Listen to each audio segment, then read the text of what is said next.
कर दिया है आप पे। जाइए, सुख भोगिए, किंतु जब तक सुख दिखता है तब तक स्मरण रहे, जिस दिन मेरे पुत्र स्वतंत्र होंगे, उस दिन आपके सुख का अंत होगा।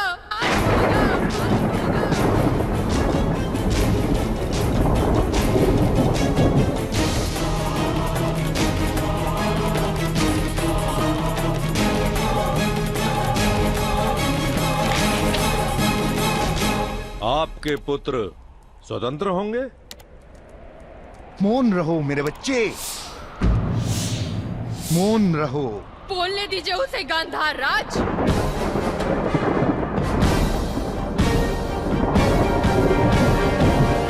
उसका घमंड बोल रहा है ये शब्द। तुम द्रौपदी को निर्वस्त्र करना चाहते थे ना दुर्योधन? मुख में विष लेकर चलने वाले सर्प की त्वचा भी उसका त्याग कर देती है। जिसने ये अधर्म मौन रहकर देखा, देखो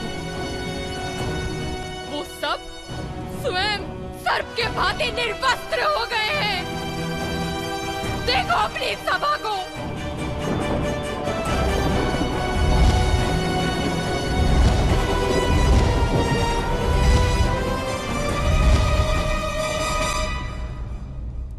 सुन लो पुत्र दुर्योधन, शीघ्र ही मैं द्वारिका जाकर कृष्ण की नारायणी सेना हस्तिनापुर के द्वार पर लाऊंगी।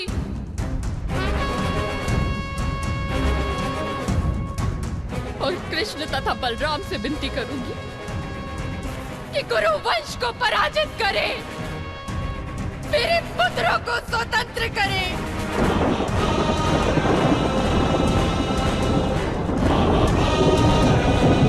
किंतु आप में से किसी को मारे नहीं।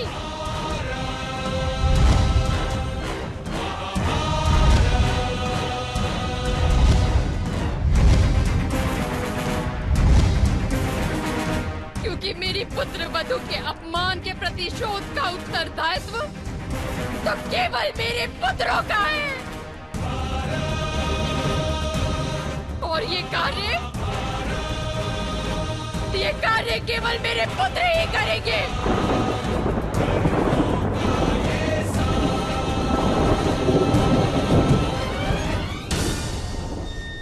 नहीं कुंती, नहीं नहीं कुंती, अब इतना बड़ा दंड मत दो हमें।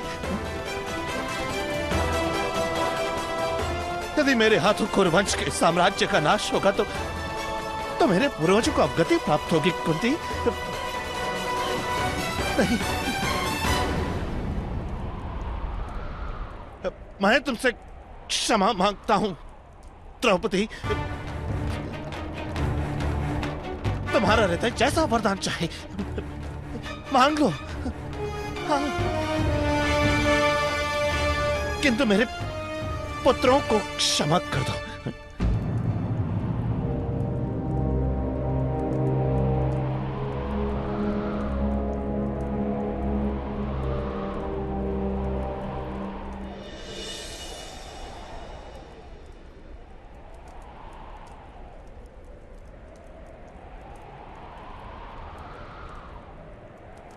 यदि आपके अधिकार में हो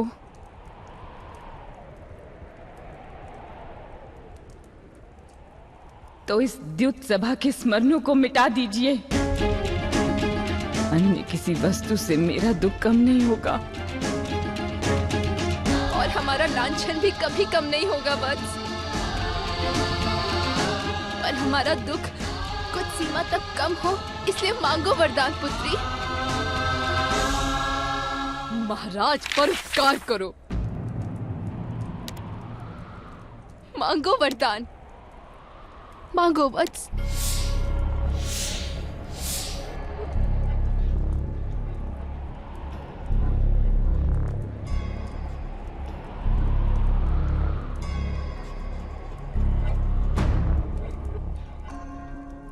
पांडु पुत्रों को स्वतंत्रता दे दीजिए।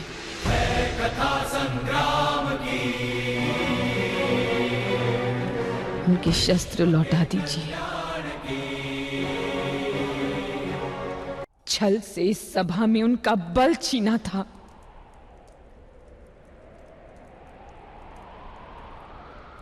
वो बल उन्हें लौटा दीजिए। उतना पर्याप्त होगा। हाँ हाँ, अवश्य। मैं पांडु पुत्रों को उनकी संपत्ति एवं साम्राज्य इसी क्षण लौटाता हूं। असंभव।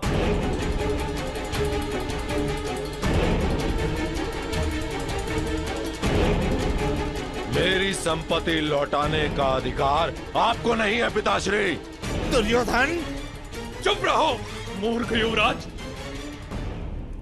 हस्तिनापुर पर कृपा करो, अब मौन हो जाओ। मौन रह जाऊं? अवश्य मौन रह जाता हूं। मान लेता हूं कि यह सारा खेल अधर्म और छल था। आप भी मान लीजिए कि आपने सारा अधर्म और छल मौन रह के होने दिया है। आप भी मान लीजिए कि जितना अपराध मेरा है उतना ही अपराध आप सबका भी है। मान लीजिए। यदि ये खेल, जिस खेल के नियम स्वयं पितामह भीष्म ने बनाए थे और दोनों पक्षों ने पूर्ण रूप से इसके नियमों का पालन किया था, यदि ये खेल अधर्म है तो इसके सहभागी सब हैं। यदि नहीं है तो मेरा दोष भी नहीं है। क्या है कोई इस राज्यसभा में जो कह सके कि ये समग्र द्यूत खेल अधर्म और छल है?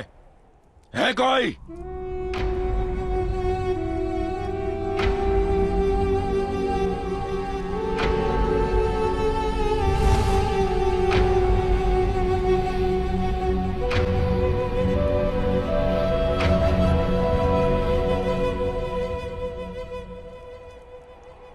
अब भी मौन है ये सभा।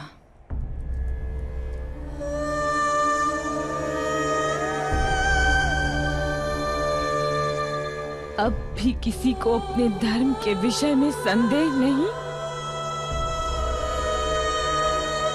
क्या आप सब लोग नहीं जानते कि एक साधु का मौन किसी दुष्ट के शब्दों से बड़ा अपराध है? इतना स्मरण रहे धर्म ज्ञानियों, दुर्योधन को उसके पापों का दंड अवश्य मिलेगा।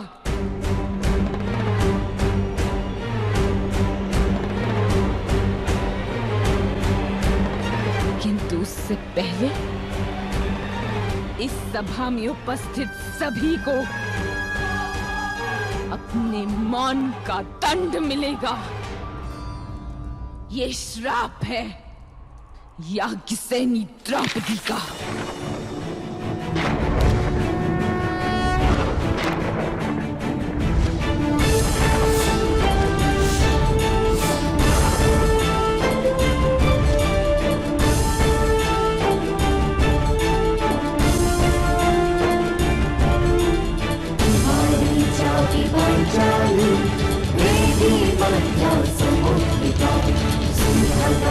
शनि यागी